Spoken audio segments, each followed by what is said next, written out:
Welcome to this season's final episode of Elixir Wizards, a podcast brought to you by SmartLogic, a custom web and mobile development shop based in Baltimore. My name is Sundi, and I'll be your host today. I'm joined by my co-hosts, Owen Bickford and Dan Ivovich. Hey, Owen. Hey, Dan. Hello. Hey, Sundi. So this season's theme was all about Elixir in a Polyglot environment, where we talked about how Elixir works with other languages. We've basically spent the last few months speaking to some really awesome folks from the community and beyond, just not only about Elixir, but the languages that play well together for different engineers and just different teams and how that all works together. So today we just wanted to do like an all hosts finale where we get to chat about our highlights from the season. And I was hoping, Dan, can we open up on the backstory for where the season's theme came from?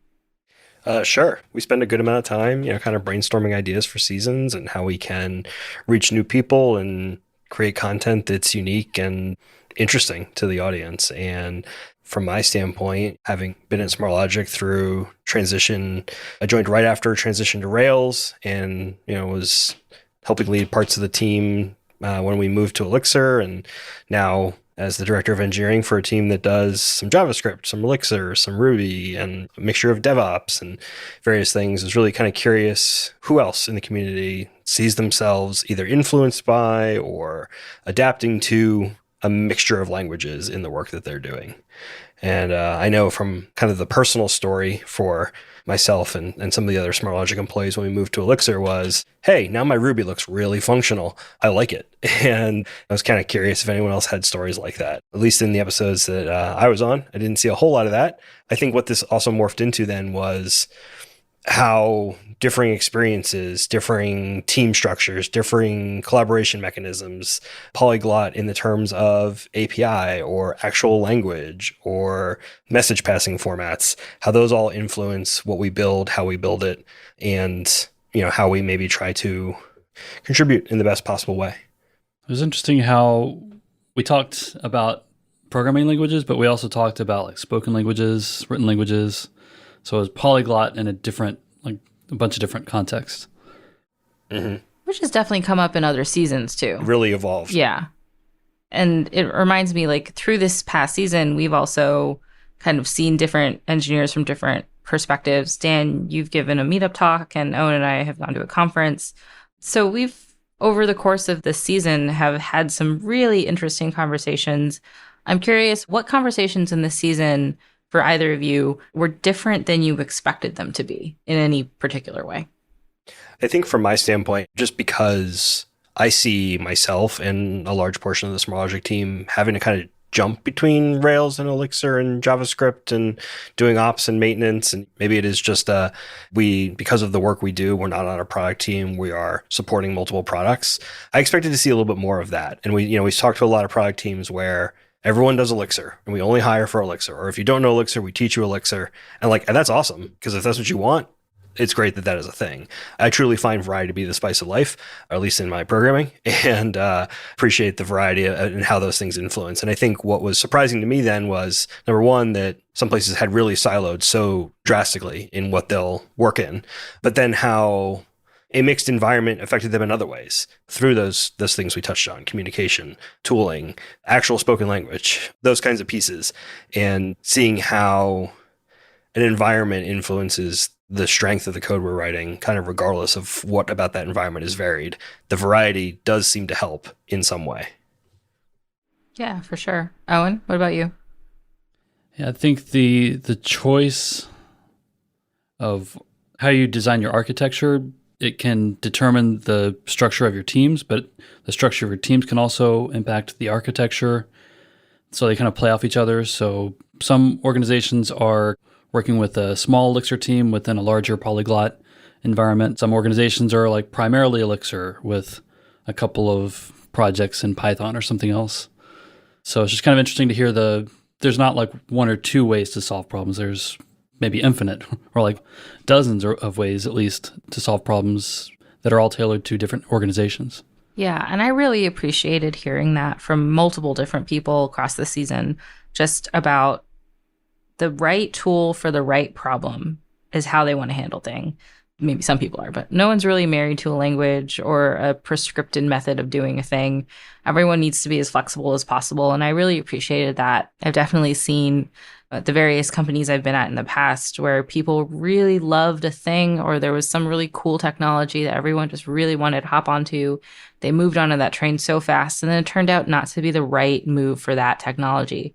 There's just something really satisfying when you use a technology that's right for your problem set, and you can see how much smoother it goes for that particular solution.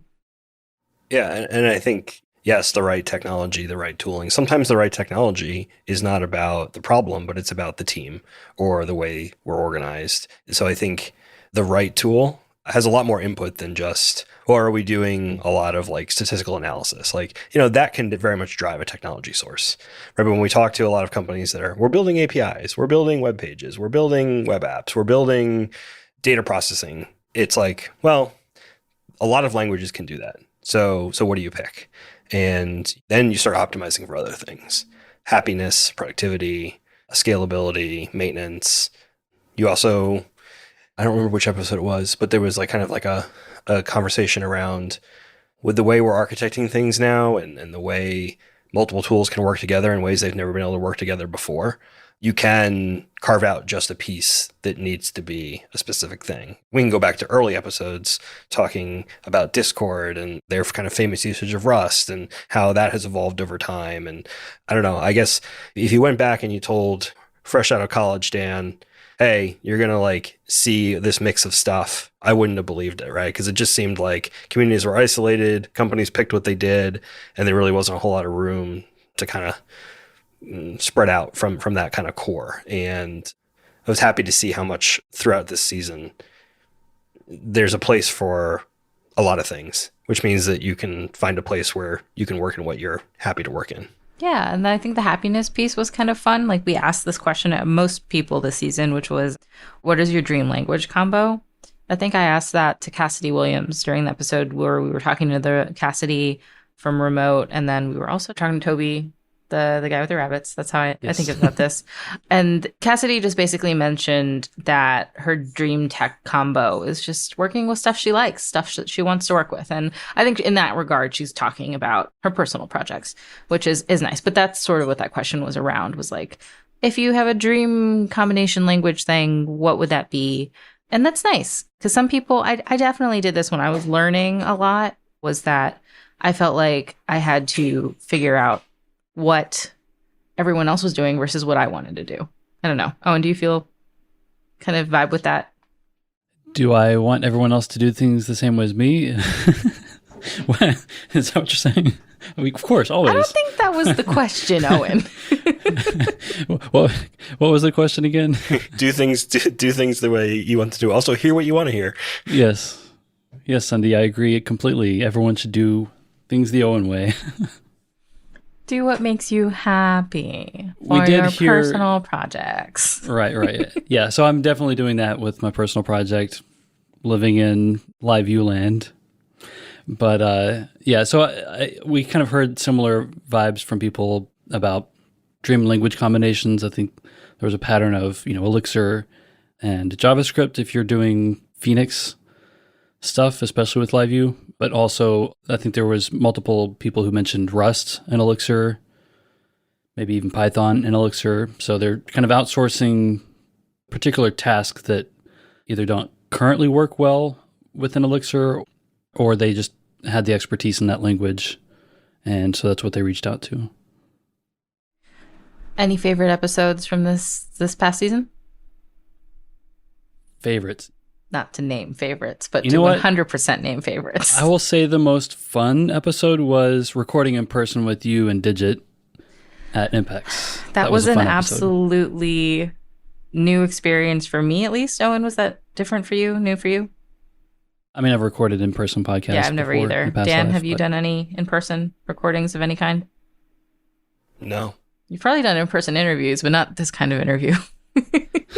Right. Oh, maybe in the early days of the podcast, I might have done one in our offices. Mm-hmm. But it's been so long, I couldn't place recording one in person out of history. So Elixir Wizards, before I arrived, was entirely remotely recorded. Yeah, if I was in person, it was with the other hosts. It wasn't with a guest, I don't think. there has been an evolution not only of the season but of the podcast. I mean, we are in season 8 after all. But yeah, I agree, Owen. The vibe is definitely different when you're in a room and getting to talk to somebody and you get to see how excited someone is about something. You could definitely tell while we're sitting there talking to Digit 5 seconds after Digit's gotten off a plane, just like how excited he is about his work at SmartRent and just everything he's tackling. Digit's also working on Flutter. I don't know, Dan, if you were able to catch up on that episode, but couldn't tell us too much about the Flutter projects, but that's okay. We got to nerd out about it, which was absolutely amazing. I just really appreciated also that energy of just debugging something, anything, which is something you get from working through a polyglot environment, just like coming at any problem the way you would go. Doesn't matter what language you're working with. In Digit's case, Digit was like debugging his home software. What was that? What it was, Owen? Just like the smart home stuff. Yeah, he moved into a new place. It had some smart home equipment in it, and he started like tinkering with it. Turns out figured out it was Elixir. Yeah, right. It was a Phoenix app. Right, and I think, I mean, the three of us also just in this room, this virtual room here, also have experience tinkering with home stuff before. And there's an element of debugging to it, and I appreciate that these skills, move across. They transcend time and space and programming languages. Well, and I think that's the thing of, engineering or problem solving, right? Is like, what experiences do I have? How can I get as many experiences as possible? How can I be exposed to things that I can then apply in new ways? And from my standpoint, I said, well, I prefer variety. It's a spice of life. But it's also like you learn a lot from variety. You learn a lot from seeing something that's not what you would normally expect. And I appreciate the conversations this season that were about, hey, I have this other thing I do, and it's related but not, and it taught me some things that I applied into something else. At SmartLogic, we have a side project club, and we encourage, like, what else are you working on, right? It's just often like home maintenance stuff. And, maybe I don't learn a lot about typing code from fixing my kitchen sink, but I certainly learn a lot about problem solving and when to walk away and pay someone else to do it. Mm-hmm. Wait, did you also pay someone to fix your sink this week? On air admission, I gave up and I paid someone to do it. Yes. Right. It beat me. Same here. It was, plumbing. It's not my skill set. Plumbing may or may not be happening right now. If you heard background noise earlier, I'm so sorry. We were with another member on the team, Joel. I was basically debugging what was wrong with my tree, which just felt like it felt like we were pair programming on any of our project problems, but we were just going through like symptoms of the tree, what could possibly be going wrong with it, and then Joel gave me resources to read up. So we're talking about a plant tree. A plant tree. Did a tree in my front yard. I was gonna say, was it literally bugs? It is a serviceberry tree that gives berries that are like little blueberries that taste little like blueberry apple. They're delicious, but half of them were great and perfect and perfectly ripe and ready to eat, and I got them. The other 80% were spiky and scary looking, and they looked like they came from the upside down, and I was like, what is going on here? It is apparently called rust, not the crab rust, not the language rust. I don't know, not a disease, but yeah, maybe a disease. So like a spore flies through the air and infects the berry and makes it look spiky. And so Joel and I were debugging, why is my whole tree like that? Why is only bottom of the tree like that? Why are some branches like that? What can you prune? And the funny thing is, like, this is exactly what Joel and I do when we're like going through tests and trying to rerun our tests and see if we've fixed something. Except for in this case, I'm going to try to do something to fix the tree and I won't find out till next year if it worked. Nothing beats the instant feedback of coding. Right. I think I would take the test, like a mixed run test anytime over this tree. You know what birds do when they get excited in a tree? What? They flutter. Oh, come on. Okay. All right. What's next on the agenda? I was trying to segue. No. So flutter did come up multiple times. It did. And even the recent episode with Nathan Retta, he had a lot of expertise about Kotlin, but also was kind of pointing to Flutter as a good solution for building mobile native applications across different operating systems. And so yeah, I had to work in a Flutter joke there. But yeah, so it's been interesting because that's one that I have not tackled myself, is building something with Flutter. But it's come up a few times. Sundi, what's your experience been with Flutter? There was something really interesting about when I started learning Flutter, is that I've been at this intersection of the Elixir community is heavily resourced in books. We have books on books. Half of my friends are authors. That's not a flex. That's just a lot of people are authors at this point. And we have so many books, but unfortunately for me, books are not the best way for me to learn. I like using them as reference points. The only Elixir book I've read cover to cover at this point is Testing Elixir. Shout out Jeffrey. But yeah, books are not the greatest place for me to learn. I also get very bored with video, even if I speed them up. So my intersection of learning has not been in a great spot for Elixir stuff. So when I was learning Flutter, the Flutter book, the Flutter Apprentice book, that book really hit the intersection of everything that helps me learn. A lot of things that I can do, code I can run, explanations as to why I'm running it, to-dos in comments in place of where I didn't need to worry about that yet because that wasn't the section of the book, and building blocks upon that. And also instant gratification of code running right away where exactly what they said would run happened on my local machine. Perfect. Amazing. That was the experience of learning Flutter for me. So I don't actually even know if it's the language that I really liked or the framework. Sorry. Dart's the language, I suppose, right? That's how you phrase that, Dan? Flutter's the framework, Dart's the language. Sure. I think that, yeah. Flutter's also a rendering engine and a tooling system but yes. Mm-hmm. It's also what birds do in Dart trees. Is the language. Right. Yeah. It's what birds do in trees. If you take away anything today, that's what we know about Flutter. Exactly. So I don't even know if it was that, but for me, it showed me the best way I personally can learn. And that's what resonated with me. And that's why I was so interested in it. More so than anything else, which is pretty powerful for me. And I finally found something that was helpful for me to learn in that way. I don't know if any Elixir resourcing is like that now. It's been 6 months, so we probably have 4 more books. But, that's where my experience was coming from with that. And you're finding it kind of fun or like enjoyable or even just efficient to work with Flutter, connecting that to Elixir applications? Once I got into the nitty gritty, I immediately figured out what I didn't like about Flutter, and the inefficiencies of it was that a lot of the example code have you nesting widgets in widgets in widgets to the point where if you've got in VS Code, there's like an 80 character mark. I was well past that. And I hate that.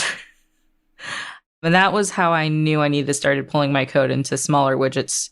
And I did know how to do that at the beginning. It wasn't immediately obvious, but I knew, I guess this is where our polyglot stuff comes into play. From Elixir, I think very functionally. I like little pieces of code that read like English. For my entire time on the podcast, that's been my running shtick. I like functional code that looks like English in the function headers. And so the fact that I couldn't do that up front with Flutter was very frustrating, but I recognized it in myself that I wanted to widgetize things. I'm using quotes because that's not a word. And I think that was, for me, what helped me see it. And that was my Elixir influence. Dan, you also had an interesting research phase with Flutter. What were your thoughts looking into it? Well, I came at Flutter from a place of anger with React Native, but I came to React Native with the joy of that instant feedback, right? Of the, I changed some code and it refreshes in the simulator. I don't need to have Xcode recompile everything. A lot of work since I started doing that kind of mobile development has gone into making those recompile loops faster on Android and on Apple, because that is it's a killer of productivity and excitement and all of those things. But it was React Native that sold me on that as a possible approach to that instant feedback loop, which I think if you're coming from languages with REPLs and live reload and crazy fast either compile or interpreter times, at least to get that initial page load kind of going, you miss that a lot when you move into things that don't have it. And then so Flutter was like, hey, I have that too, and also when you update me, I may not break in the way your React Native apps broke. And to be fair to React Native, I've heard that's gotten better, but we switched largely. Our main effort is now in Flutter. I'm curious. There are some teams that will say, all right, here's what the problem we need to solve. You can use whatever tools in the universe to solve it. Some teams define like a stack and say, here's what we use on this team. What have been some of the trade-offs that you've heard over the season as we've talked about teams working in different languages, between standardized stack or I guess maybe free-for-all stack?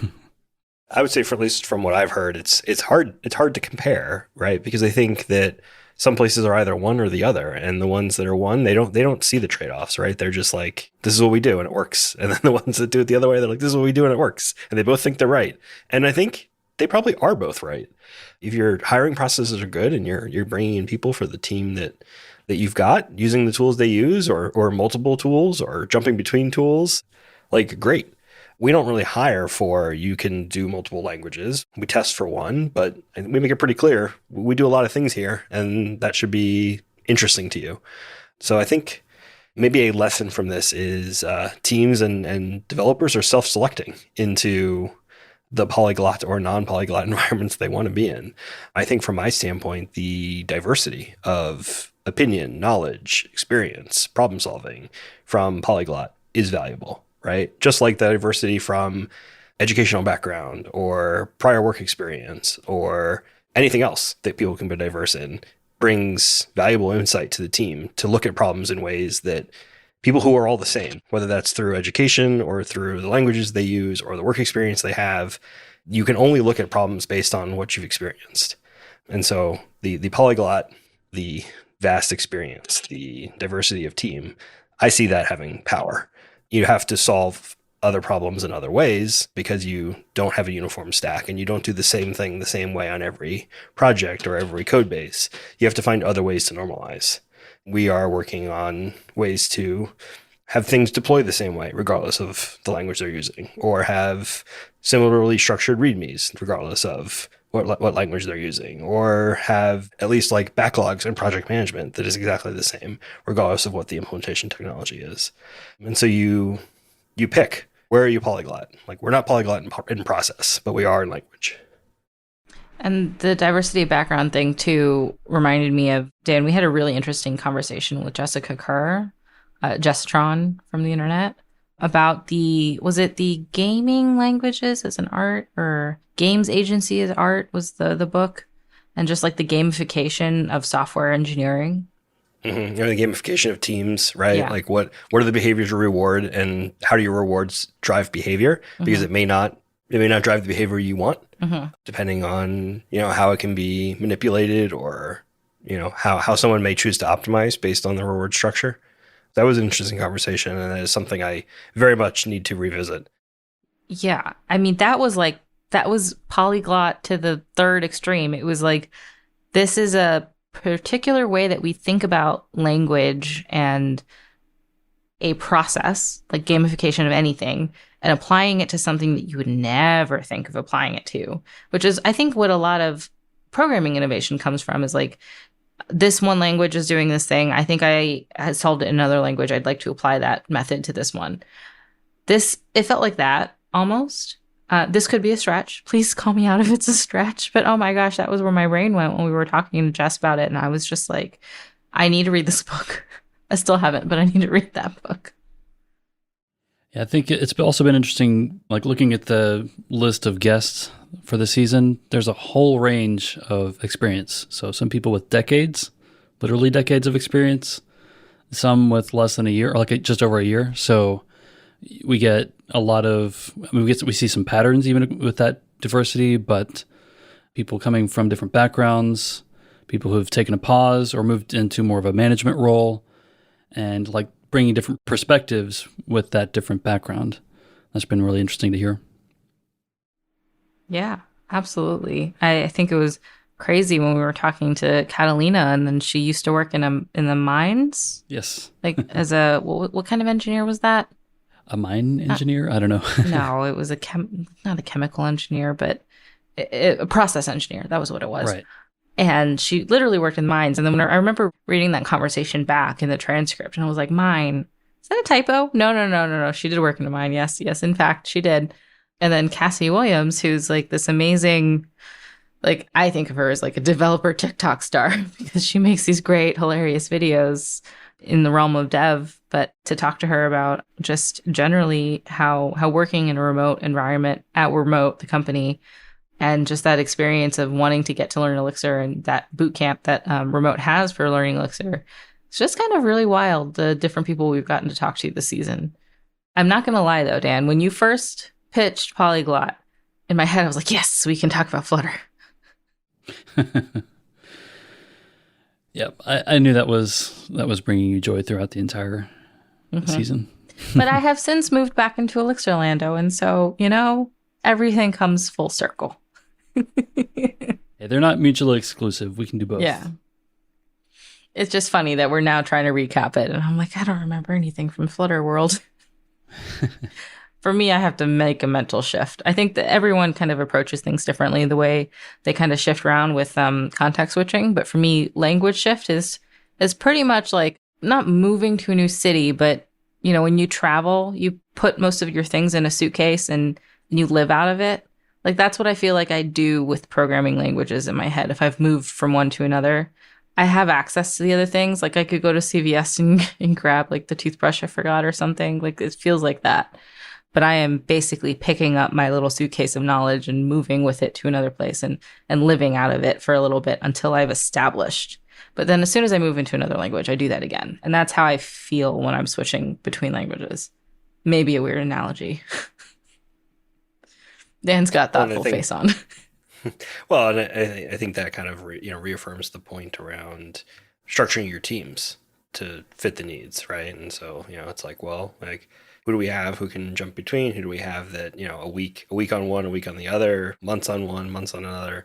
All of these things feed into how you can be productive, how you can make sure people are getting the experiences that they need so they can grow in their careers, so that they can accomplish the things they're looking to accomplish. And I think I would argue that every time you make the jump, every time you see something new, like it influences down the line, right? And I don't know what life is. The suitcase gets better or bigger. The suitcase gets bigger. Life is the suitcase of prior experience.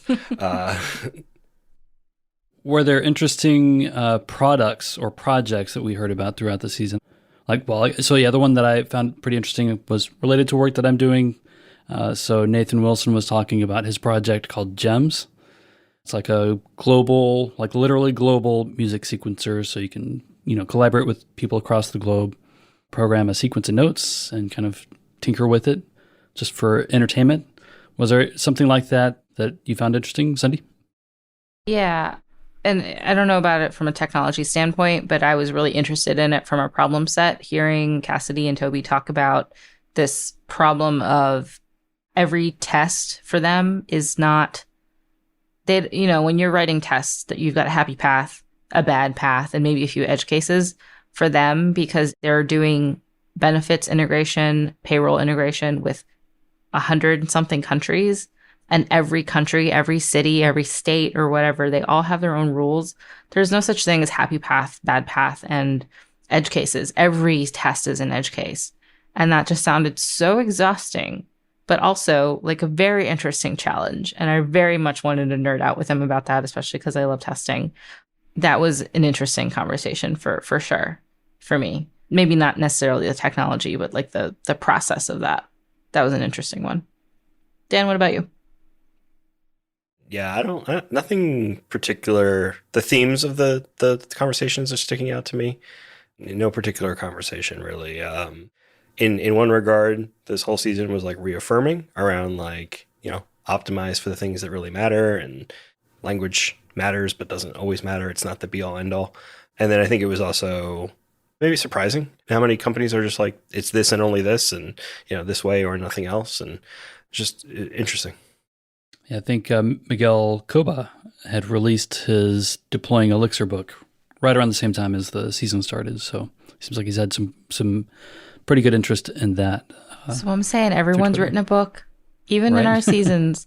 I'd say we have an author per season. I'm blanket saying that, but I think that's real. But I do think that book was helpful for a lot of people. I saw a lot of flutter of activity. Oh, boy. On Twitter. Oh, my God, it's a Friday afternoon and it's really hot today. So maybe it's gone to my head. Yeah, there was a lot of people were talking about it. I think we've seen a really good reception to that book. And it's nice and digestible. 100 Elixir tips. Great. I think the project that I was also interested in, I don't even at this point remember if we talked about this on the podcast or after MPEX, just kind of hallway tracking it. But Digit was telling me all about these different smart home implementations that he's doing through his house. And I was just like so interested. I think I really, truly don't remember if we said this on air or not, but talking about like leak sensors, just like different things you can put into your house to help optimize things, but then also the dangers of smart products. One danger of smart product that comes to mind for me is always that Google Nest will always just pump out aux heat in the winter when you don't want it to, and it just costs so much money energy bill wise. And you can turn the settings off left and right, but it just somehow still does it.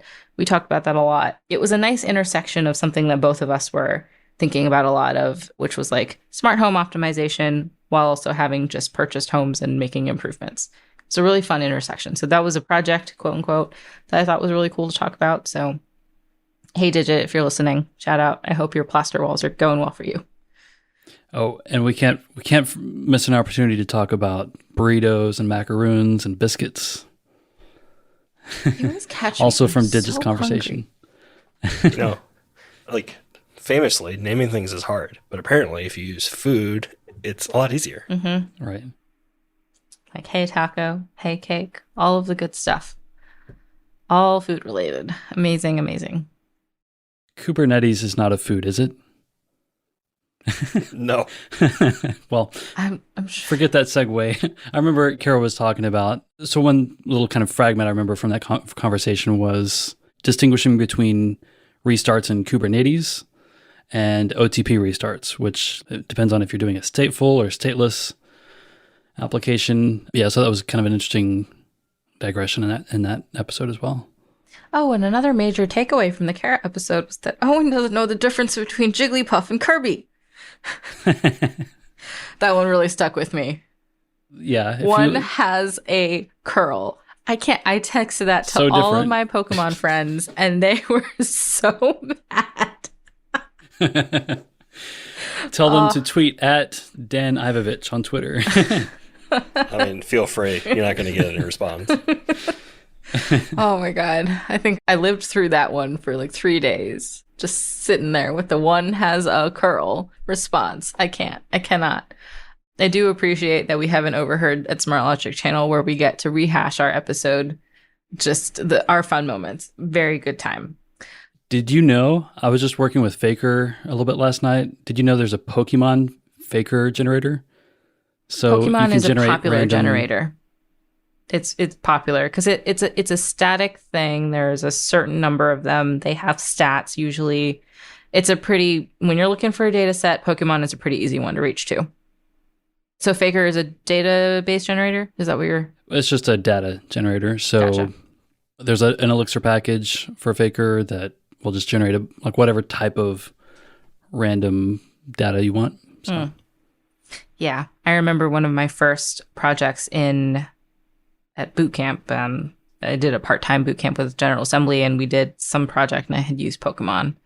It's probably a little more sophisticated now, which kind of brings me to, now that we've had all of these conversations, has it changed our minds at all about the language matchups that we do? If there was a battle royale of the languages in a bracket system in my brain that are like leading us to the 2 or the 3 or whatever, like this dream team combo, has it changed our minds at all, Owen, Dan? Not for me, but I don't know. I might be far enough into my career that I am curmudgeonly about it. Although to be fair, within the last couple of years, we added Flutter and Dart. So, I mean, obviously I can add on. Can I let go?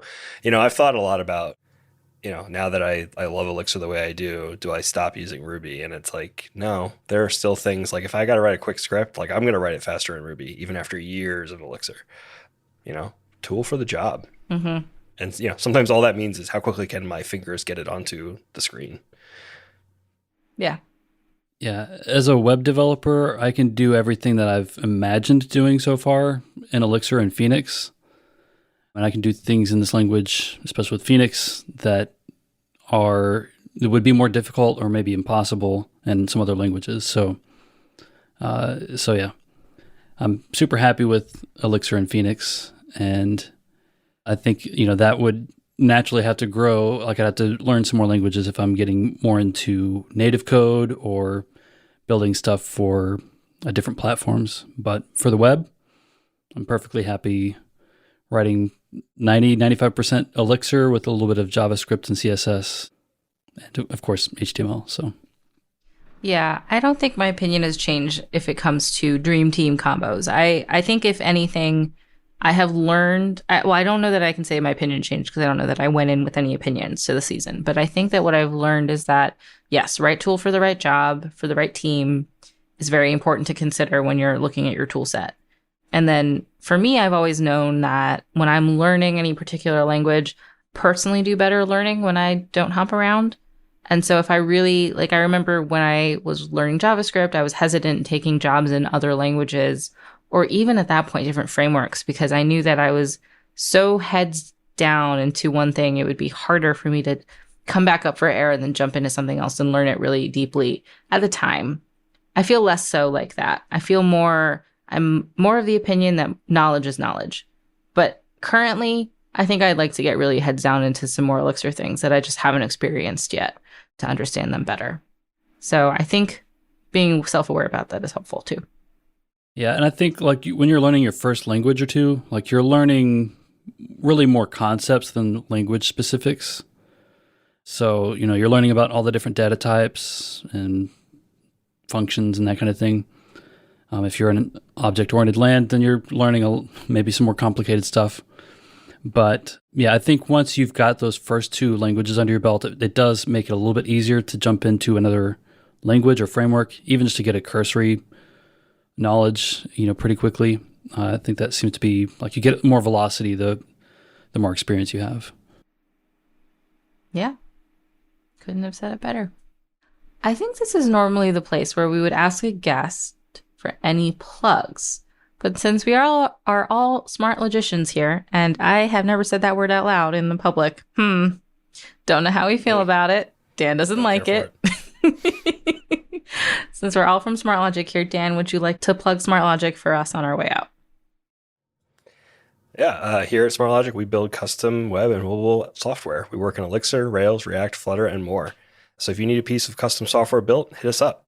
Awesome. So thank you, everyone, for listening to this season of Elixir Wizards. That's it for today's episode. I'm Sundi, your host, and my co-hosts are Owen Bickford and Dan Ivovich. Elixir Wizards is produced by Hanger Studios and is brought to you by Smart Logic. Don't forget to like, subscribe, and leave a review. Your reviews help us reach new listeners. You can find us on Twitter at Smart Logic or join the Elixir Wizards Discord. The link is on the podcast page. And thank you again for joining us this season for Elixir in a Polyglot Environment. Bye.